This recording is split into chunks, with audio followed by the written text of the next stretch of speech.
This content thing is not easy. Like trying to put out content from time to time, trying to be consistent, especially if you have a very busy life outside of social media. I'm not saying that the people that really push out a lot of very good, educative, meaningful content are jobless. I'm just saying it's not easy if you actually have a very busy life outside of social media. So I'm really trying. I'm trying to kickstart this because I've not even like I don't think I've scratched, the 1% of the things I want to discuss. I've not even scratched 1%. If I look at it, I can't be said to have gotten to 1%. So we're going ahead with the richest man in Babylon, and we're going to move very fast through it. The number three that we're going to be talking about is how to multiply what you have kept apart. Okay, so having saved, protecting what you spend, you want to now multiply that which is in your hands, because just saving alone is not enough.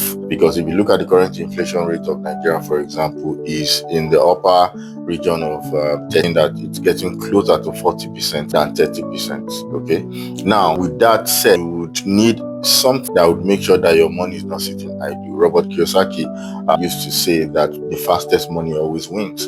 So we have to find a way to make your money move fast, but also safely. So you have to look at a couple of these things I'm going to be mentioning to see how you can actually push some of the funds or all of the funds in which you have kept aside for savings into investment vehicles that would multiply those particular savings that you have, because keeping them means that it's losing value daily. Average Nigerian banks will give you, let's say 4%, let's say 4 to 5% if they are being generous on the savings account for a whole year.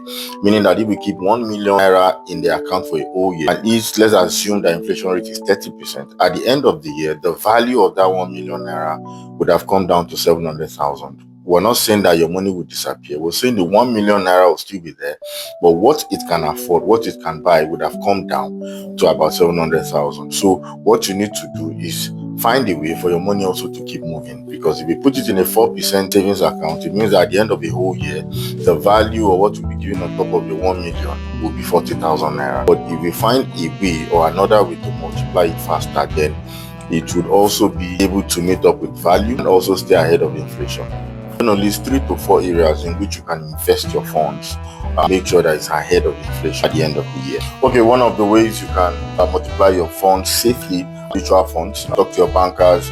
A lot of banks in Nigeria have their part where they can actually help you invest in mutual funds. Another part or another area in which you can invest your funds are treasury bills, or you can actually buy into the bonds that government bring out. The government brought out the bonds recently at 19 or something percent per annum, and these are good safe ways which you can actually multiply. Number 3, buy lands. Go to whichever authorities in charge of land in state and make sure you verify. I don't care if you're spending 500,000, 10 million, 1 billion on the land. At the end of the day, if you don't verify, if you don't make sure these actual are genuine lands, at the end of the day you might lose your funds. So land is something that you can almost not go wrong. One of the issues people have is that they want to buy land where they live currently, which it's not really affordable for everybody. But if you have some amount of money, there's no shame in going a little bit far from civilization to buy. You discover that if you buy land every year for the past 18 years or the past 20 years, the one you bought first, if you had bought it with the future in mind, you discover that it had gone far ahead in value, and it won't be what it was 20 years ago. Some people that their fathers or their children rather are enjoying prosperity of the lands that have been bought way before now was because the fathers or the people or whosoever bought the land looked at it and said, oh, let me buy this, even though it is not in the what we call town right now as at that time. In the future, it will become far relevant. There was a time that in Abuja, for example, places like Gwagalada, places like Kubwa were like places people don't really want to buy land. But now they are hotcakes. Okay, you go to places like Lagos.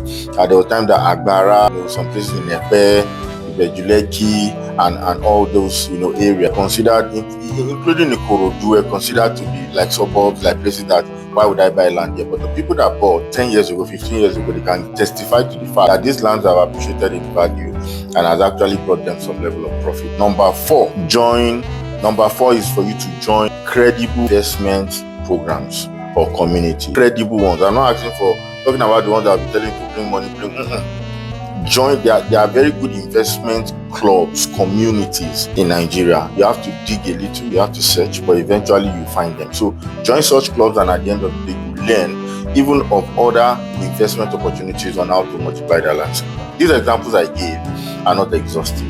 They are just examples. You can also look for other ways in which you can multiply that seed. Just take your time to do due diligence before going into it. I'll see you guys in the next one.